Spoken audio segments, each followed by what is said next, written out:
외국계 기업은 영업을 많이 채용합니다. 국내 기업이 영업, 마케팅, 재무, 인사, 기획, 테크, 생산, 품질, 연구개발 등 여러 직무를 골고루 뽑는 것과는 다르죠. 이는 외국계 기업의 존재 이유와도 연관이 있습니다. 외국계 기업은 한국에 영업을 하러 들어왔습니다. 그래서 외국계 기업의 한국 지사는 영업소의 역할을 하죠. 처음에 외국 본사에 있는 영업팀장이 호롤단신 한국으로 와서 지사장을 맡는 경우도 있습니다. 혹은 영업에 최적화된 팀으로만 구성해서 한국에 영업소를 세우는 경우도 있죠. 그렇게 영업을 시작해서 매출이 오르면 현지와 마케팅을 위해 마케터를 뽑고, 매출이 많이 발생하게 되면 회계 및 세무 정산을 위해 회계팀을 모집하는 순서로 진행되죠. 그 뒤로 기업이 더 커지면 판매한 물건의 AS를 위해 기술 지원을 뽑고, 한국 생산이 더 효율이 높다고 판단되면 공장까지 세우는 단계로 발전해 나갑니다. 하지만 대부분의 외국계 기업은 이미 만들어진 물건을 한국에 판매하는 데 중점을 두기 때문에 영업과 마케터의 채용이 가장 활발합니다. 그래서 채용 공고를 보다 보면 Business Development, Account Executive, Account Manager 등의 직무를 보게 되는데, 이 직무들이 모두 영업이라고 보시면 됩니다. Business Development를 직역하자면 사업 개발이지만 외국계 기업에서는 영업 직무로 사용되며, Account Executive, Account Manager 등 어카운트로 시작하는 많은 직무들은 영업 및 고객 관리 직무입니다. 여기서 어카운트는 한국어로 고객이란 뜻이 되죠. 그래서 어카운트 이제큐티브는 고객 책임자란 뜻이고, 어카운트 매니저란 고객 관리자란 의미입니다. 또한 Sales Representative라는 직무도 있는데, 이 직무는 외국계 기업의 명함에는 영업 대표라는 직함으로 표기되곤 합니다. 외국계 기업의 영업에 입사하기 위해 가장 중요한 역량은 관련 제품을 팔아본 적이 있느냐라는 직무 경험입니다. B2C 기업의 경우 유통 채널 관리에 관한 경험이 될 것이고, B2B의 경우에는 직접 고객을 대면해서 물건을 팔아본 적이 있느냐에 대한 경험이 되겠죠. 그리고 이러한 직무 경험만큼 중요한 것이 적극성입니다. 외국계 기업의 특성상 글로벌 시장에서는 인지도가 높다 하더라도 아직 국내 시장에서는 자세히 알지 못하는 상품이나 서비스들이 많습니다. 그러므로 인지도가 높지 않은 상태에서 고객들에게 제품을 제안할 기회를 얻기 위해선 고객들에게 적극적으로 다가가는 적극성이 매우 필요한 거죠. 마케팅 활동을 통해 얻은 잠재 고객의 연락처나 세미나에서 만난 고객, 그리고 링크드인을 통해 얻은 고객 정보 등 다양한 고객 연락처를 통해 직접 이메일을 보내고 고객이 궁금해할 만한 내용을 전달하며, 때로는 콜드콜을 하여 고객에게 제품을 소개해야 하죠.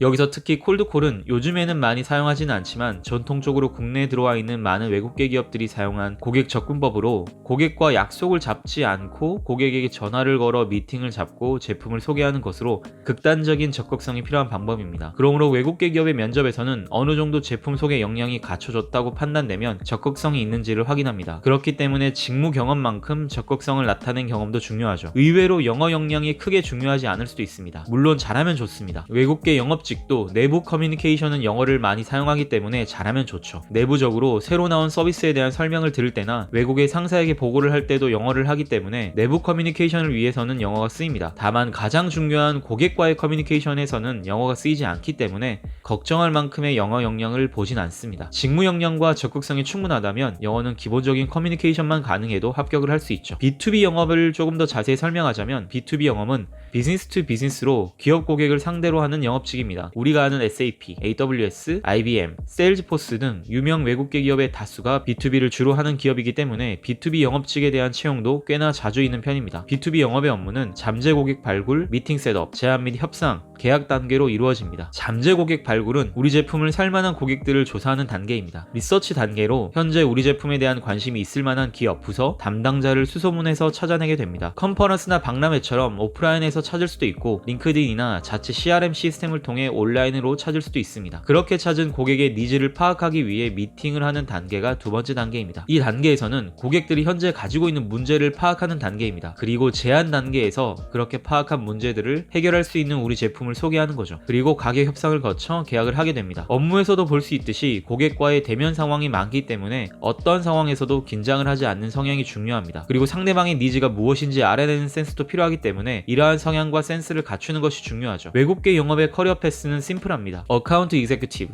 혹은 비즈니스 디벨롭먼트 매니저로 신입은 시작을 하게 되고, 기존 고객을 관리하거나 신규 고객을 유치하는 일을 하게 됩니다. 기존 고객을 관리하는 일은 기존 고객에게 새로운 서비스를 제안하며 계약 금액을 점점 늘려가는 역할을 하고, 신규 고객 유치는 이전에 우리 회사의 서비스를 이용해보지 않은 고객에게 우리 회사의 서비스를 제안해 신규 고객을 따내는 역할을 하는 거죠. 이렇게 직접 영업 업무를 하다 경력이 8년 이상 쌓이게 되면 시니어로 진급을 합니다. 시니어 레벨에서는 자신만의 팀을 이루죠. 초반에는 팀장으로서 본인의 어카운트, 즉 고객을 관리하면서 여러 팀원들을 동시에 관리하며 그들의 실적 관리도 돕습니다. 이때의 KPI는 본인의 영업 실적 및 팀원의 영업 실적도 모두 책정이 되죠. 여기서 경력이 더 쌓이면 직접 영업을 끝내고 팀원 관리만 하는 시니어 시니어 팀장이 됩니다. 이때는 보통 한 산업의 고객을 관리하는 팀을 이끌죠. 예를 들어 통신 분야 고객을 관리하는 팀을 이끈다던가 자동차 분야 고객을 관리하는 팀을 이끄는 등 여러 주요 고객을 관리합니다. 여기서 좋은 실적을 쌓게 되면 이제 지사장 자리에 도전하게 됩니다. 물론 다른 팀장들과 경쟁해야겠지만 만약 경쟁에서 이기면 지사장에 오르게 되며 한국 지사 전체의 매출을 책임지게 됩니다. 이렇게 외국계 기업 영업은 지사장까지 오를 수 있는 커리어 패스를 가지고 있습니다. 물론 영업 직무에 단점도 있습니다. 철저히 실적주의이므로 직원이 성장할 때까지 기다려주지 않습니다. 단기적으로 매출이 발생해야 하고 그렇지 않으면 팽당할 수도 있죠. 인센티브나 보너스 시스템이 매우 잘 되어 있는 만큼 실적이 없으면 그만큼 페널티도 큽니다. 두 번째는 신입으로 입사했을 때 제대로 된 트레이닝을 받지 못하거나 팀장의 가이드를 많이 받을 수 없다는 것입니다. 국내 기업과 달리 외국계 기업의 팀장은 리딩 역할보다 서포터 역할입니다. 그러므로 신입으로 입사해도 스스로 고객을 찾고 매출을 발생시키는 방법을 고안해야 합니다. 물론 업무 자유도는 국내 기업보다 높은 편입니다. 다만 자유도가 높은 만큼 스스로 실적을 만들어내야 하죠. 이 부분에서 많은 외국계 신입들이 퇴사하곤 합니다. 조직 안에서 체계적으로 배우고 팀으로서 함께 성장하기를 원하는 신입들은 독립적이고 개인적이며 자유도는 높지만 가이드가 적은 외국계 기업의 문화에 적응하지 못하고 퇴사하죠. 이 부분을 외국계 기업도 잘 알기 때문에 면접에서 독립적인 성격인지 의존적인 성격인지 파악을 할 겁니다.